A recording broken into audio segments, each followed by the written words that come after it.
They destroyed our moon on a Tuesday. I remember because it was the day my little brother turned 10, and we were on the rooftop of our building, waiting for the moon to rise so we could show him the craters through Baba's old telescope. The sky was clear, the kind of dark blue that feels soft, and we were laughing, pushing each other, arguing about who would look first. Then the news alert hit every screen at once. Phones lit up, billboards froze, even the broken screen at the corner shop flickered back to life. A red banner flashed, unidentified weapon fired toward lunar orbit. We all stared at the nearest screen, confused. Some people cheered, thinking it was a new rocket launch. Some thought it was just another test. No one really believed the next words that came. The moon has been struck. For a moment, nothing changed. The sky still looked normal. My brother saw me tug my sleeve and asked, "Is it a prank?" I wanted to say yes. I wanted to say it was a movie trailer. Then the moon rose, late and wrong. It was not the calm white circle I knew. It was broken, a huge dark scar cut across the middle, glowing lines of molten rock spreading like veins of fire. Dust and debris formed a bright halo around it, like a burning crown. People in the streets stopped walking. Cars stopped moving. A woman dropped her shopping bag and oranges rolled down the road. Someone started screaming. The moon began to crumble slowly, pieces tearing off, glowing red, then cooling to black. We watched, frozen, as our oldest friend in the sky died in silence. Only the TVs and radios made sound now, voices shaking, explaining that an unknown alien force had fired a massive energy beam from somewhere beyond Mars.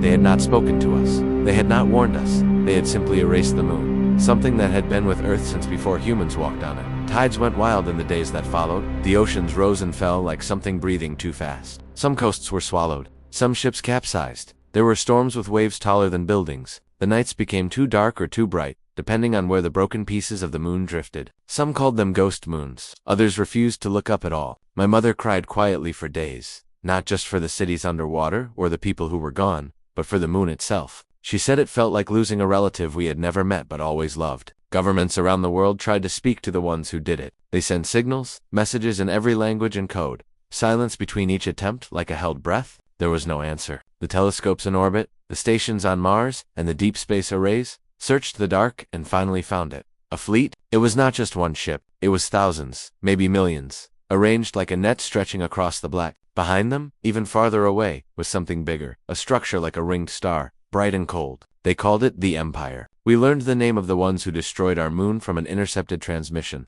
They were called the Orax, and their empire covered hundreds of star systems. To them, our moon was not special. It was a rock in the way. The worst part was when we heard their words clearly for the first time. Resource node removed. Local species not prioritized. Not prioritized. That was how they saw us, like insects on a stone they kicked aside. Humanity changed after that. We were divided before, arguing about land and power and old history. But when the moon broke, something inside us broke too. And then, slowly, something new grew in that empty space. A shared anger, a shared grief, a shared promise. In the first global broadcast after the event, a woman from the United Earth Council stood in front of a cracked, shaking world and said words that burned into my memory. "They destroyed our moon," she said, her voice steady and low. "We will take their empire." It sounded impossible, like a dream spoken out loud. How could we, a single frightened planet, fight a civilization that could destroy a moon with one shot? But her words spread like fire. People repeated them in shelters, on boats, in broken cities.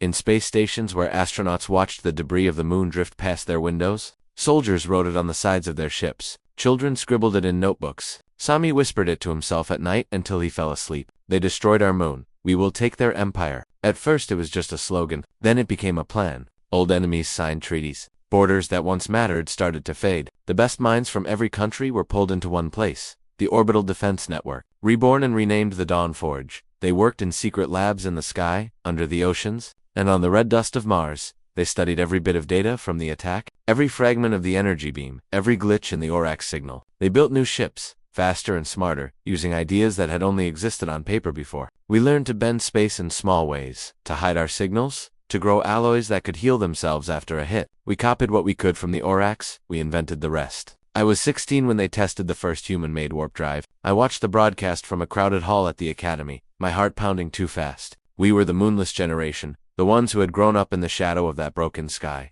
Many of us had joined the new programs, trained as pilots, engineers, tech. I was in the strategy division, not because I was especially smart, but because I could see patterns where others saw only chaos. That was what the tests said. Anyway, the small test ship vanished in a flash of blue light and appeared seconds later beyond the orbit of Jupiter. People cheered and cried. For the first time since the moon was broken, the future did not feel like a punishment. It felt like a path. Of course, There were voices saying we should not provoke them, that we should hide and hope the Orax forgot us. I understood their fear, but I also remembered the cold way the Orax had spoken about us. Local species not prioritized. They would not forget us. We were in the path of their empire, and one day, they would clear the path again. The only way to survive was to step out of the role they had written for us. We had to stop being insects and become something else, something they could not ignore, could not crush without cost. So the Dawnforge became more than a science project. It became a war machine, and we, the moonless generation, became its blood. The night before I left Earth for the first time, I climbed the same rooftop where we had watched the moon die. Sami was there,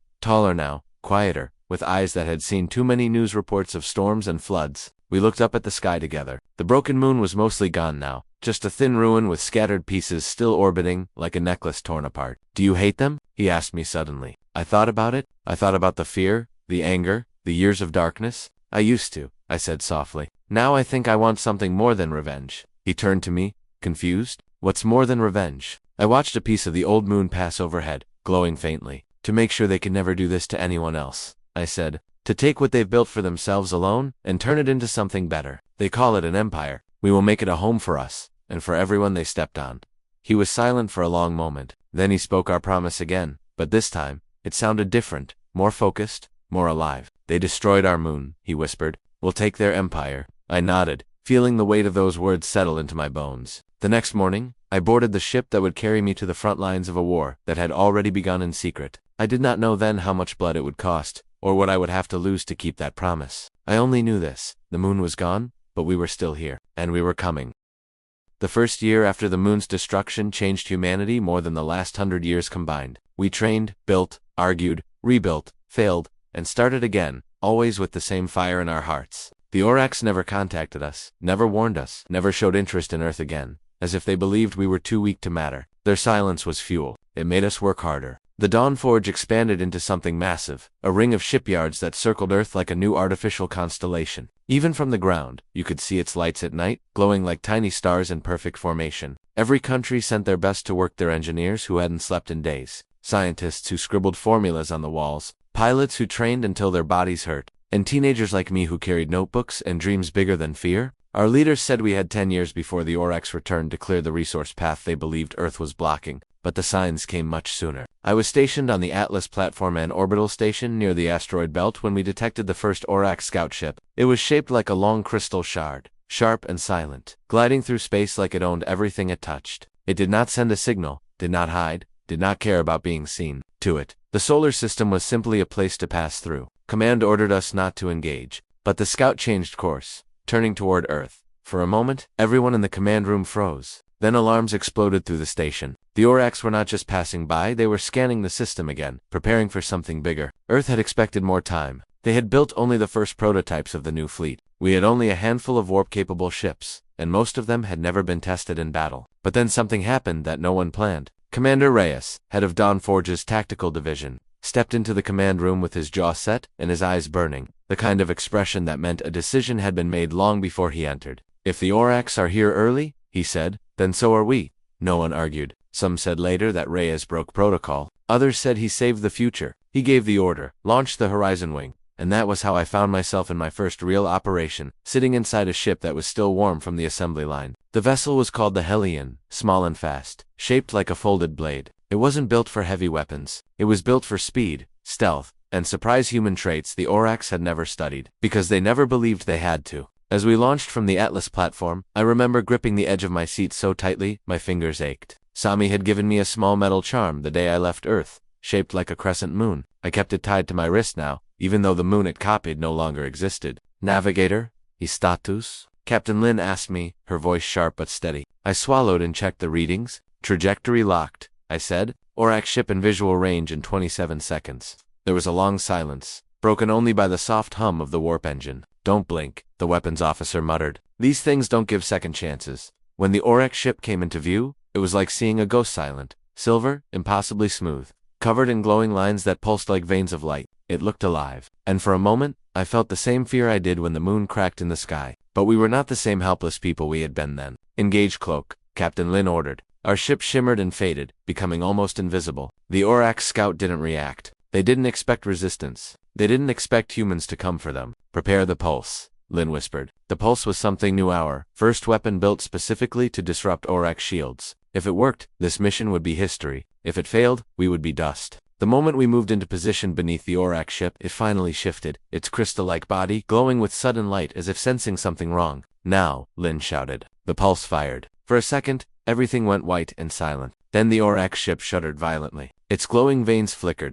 A crack spread across its hull like a frozen lightning bolt. Their shields dropped. Someone yelled. We actually did it. But the celebration died instantly when the Orax ship roared back to life. A beam of energy shot toward us, slicing through the darkness with impossible speed. Brace, Lin shouted. The beam missed us by inches, carving a glowing scar through the asteroid behind us. Another beam charged. We had seconds. Navigator, get us behind that debris. On it? I shouted, my hands shaking as I redirected the thrusters. The Hellion spun behind a broken asteroid chunk just as the second beam fired, blasting the rock apart instead of us. We're alive, I breathed. For now, Lin replied. Charge torpedoes. Our torpedoes were tiny compared to Orax weapons. But the pulse had weakened the Scout. We only needed one good hit. The first torpedo missed as the Scout zigzagged like a living weapon. The second hit the weakened crack. The third detonated inside it. The Orax ship split apart soundlessly, pieces drifting like shards of glass. For a long moment, no one spoke. Then Lin whispered something we all felt deep in our bones. The moon didn't die for nothing. When we returned to the Atlas platform, the entire station was awake, buzzing with disbelief and hope. Humanity had taken down an Orax ship, the first real strike. Earth received the news like a spark thrown into dry grass. People cried in the streets. Some fell to their knees. Some danced. Some shouted the promise we all carried in our hearts. They destroyed our moon. We'll take their empire. But as the celebration grew, I stood at the viewport staring into the dark beyond Mars. The Orax would know now. They would feel the loss. They would come looking. And when they did, it wouldn't be with one ship. It would be with an army. I felt the weight of what came next. Settle on my shoulders. War was no longer a plan. It had begun. I whispered to the empty sky, not in anger, but in resolve. We're coming for you. All of us, and in the distance, far beyond what our nearest sensors could reach, something in the darkness stirred.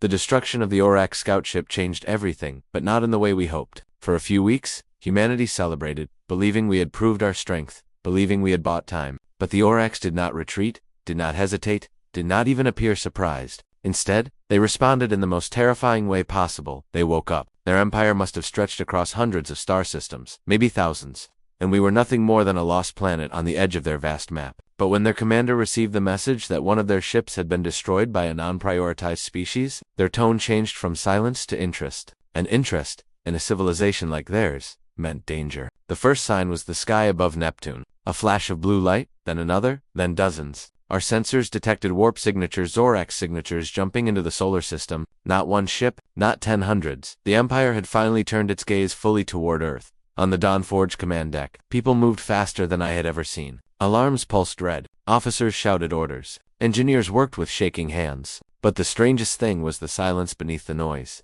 Everyone understood what this meant. This was not a scout. This was not a warning. This was not a test. This was war. Commander Reyes addressed every station, every platform, every soldier linked to the network. His voice was calm but heavy, as if he were speaking from inside a storm. They are here, and we are all that stands between Earth and extinction. You know why we fight. You know what was taken from us? He paused. If they think we are insects, then let us show them the sting of the entire hive. I felt fear, but it was shaped differently now, not a cold fear that freezes your bones, but a bright fear that lights your blood on fire. I boarded the Hylian again, this time not as a trainee or an observer, but as part of the strike wing assigned to defend the edge of the solar system. Semi's voice echoed in my mind as I tightened my harness. They destroyed our moon. We'll take their empire. The Hylian launched into darkness, joining a fleet that did not exist 1 year ago, hundreds of human ships, some sleek and new, some old vessels patched with fresh armor, all carrying the same flame in their hearts. As we approached Neptune, we saw them Orax ships forming a shimmering wall across the void. They moved as one organism, shifting in perfect formation, like a living crystal swarm. Every ship glowed with lines of light that looked almost beautiful. If you forgot that the same light had destroyed our moon,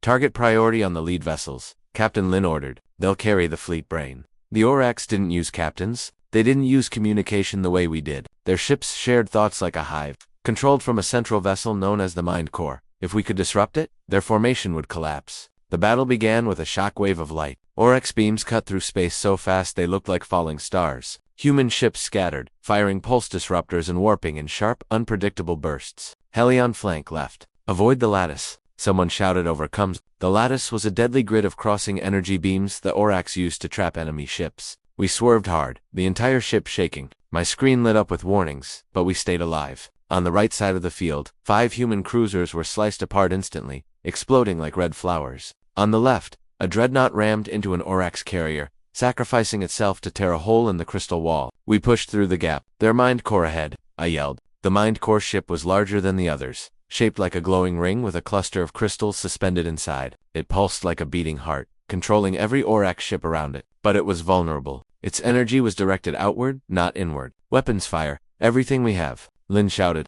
We launched torpedoes, disruptors, and pulse rounds. Dozens of human ships did the same. For a moment, hope surged until the mind core responded. The crystals inside it flared bright white. A pulse radiated outward in a perfect circle. Every human ship it touched lost power instantly. Engines died, weapons shut down, lights flickered out. The Hellion plunged into silent darkness. My stomach rose to my throat as alarms went dead. We've lost everything, the weapons officer whispered. System crash. Total system crash. No, Lin said, not everything. Navigator manual control. My hands shook as I activated the emergency interface. It was simple, old technology, too primitive for the Orax to shut down. The Hellion responded slowly, like a wounded animal. Around us, dozens of human ships drifted helplessly. Then the Orax beams began picking them off one by one. We're losing, someone whispered on comms before their signal vanished. In that moment, surrounded by death, I realized something. Captain, I said, my voice trembling but sure. I think the mind core pulse has a pattern. Explain. It's rhythmic like a heartbeat. There's a gap between pulses, a small one. Lin stared at her screen, then at me. How small? 7 seconds. Weapons officer when systems reboot. Prepare the graviton spear. But that's so are we, Lin said. The mind core began charging another pulse. Light grew brighter, spreading like a sunrise. Human ships braced for death. Navigator, Lin whispered, get us close. Into the gap. I pushed the manual thrusters to full, the Hellion trembling dangerously. We slipped between 2 Orax vessels, scraping their shields. A beam shot past us,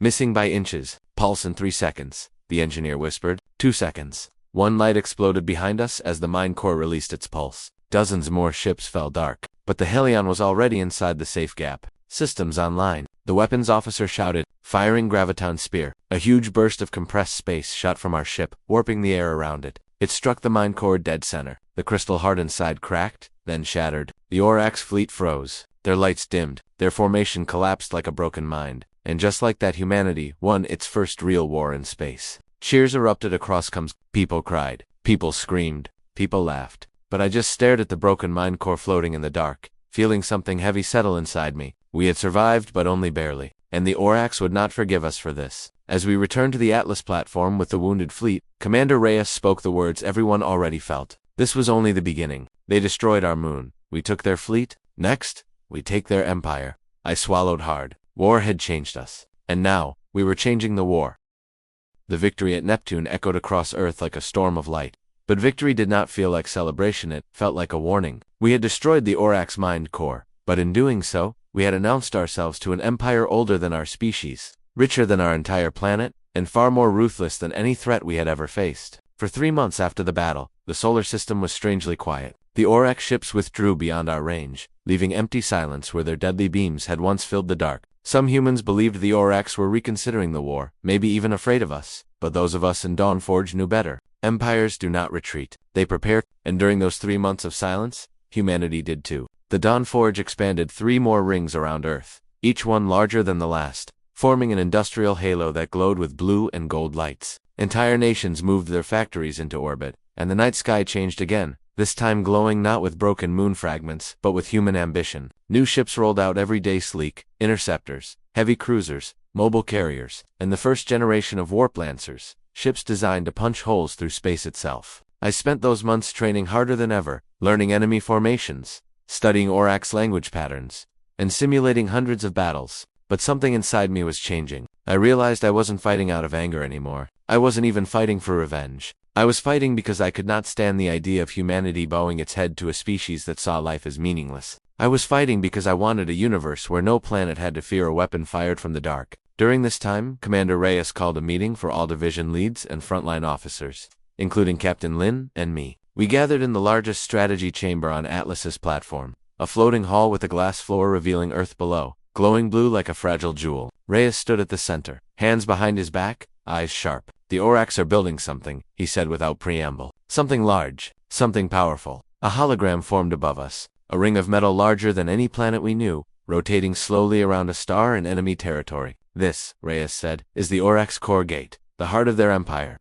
The room fell silent. Even the air felt still. I recognized it at once. It was the same structure Earth's first telescopes had detected. Years ago, the glowing ring behind the Orax fleet during the moon attack. The core gate allows them to warp entire armadas instantly from one side of the empire to another, Reyes continued. If we don't stop it, they will use it to send a doomsday fleet to Earth. The words hung in the air like an open wound. So we destroy it, someone said. No, Reyes replied. We take it. People gasped. Some even laughed, thinking he was joking. But his expression didn't change. You want us to steal their most powerful structure? Captain Lin asked. Reyes nodded. Yes, because if we take it, we take control of every warp line in their empire. We take their roads, their communication, their supply chains, their heart, and once we have that, his voice dropped to a whisper, filled with a cold, fierce pride. The empire ends. That moment changed everything. The mission was no longer defense, it was invasion. Not for destruction, but for liberation. Not to erase the Orax, but to stop the cycle they had forced on the galaxy for centuries. Over the next 6 months, we built the largest fleet humanity had ever imagined, 5,000 ships, equipped with upgraded warp cores, graviton weapons, pulse disruptors, and the new living shields grown from lunar fragment minerals. We called it the Horizon Armada, and I, barely 18, was assigned as lead navigator of the Hellion flagship squadron. The night before we left for the Empire, I returned to Earth for one last night. I visited the rooftop again, where the sky still held the faint glow of the moon's broken remains. Sami stood beside me, taller now, with sharper eyes and a stronger voice. You're going far, he said quietly, farther than any of us. Not forever, I said, though I wasn't sure. He stared at the glowing dust of the dead moon. Will you bring something back? He asked. If you go to their empire, will you bring back something for us? A sign that we weren't small, that we mattered. I placed my hand on his shoulder. I will bring back the whole empire. He laughed through tears. Come back, he whispered. Whatever you do, come back.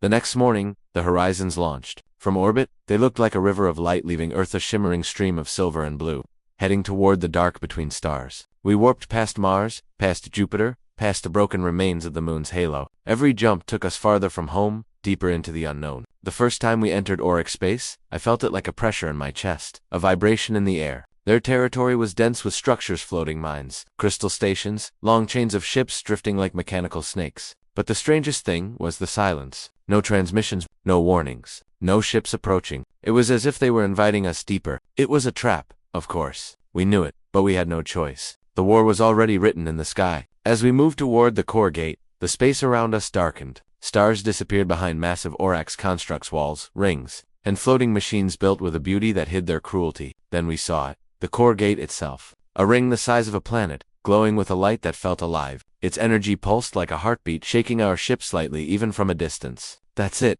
Lin whispered. That's their heart. Their empire, I said quietly, begins and ends there. The fleet formed into attack formation. Thousands of ships aimed at a single impossible target. My heartbeat matched the pulsing of the core gate.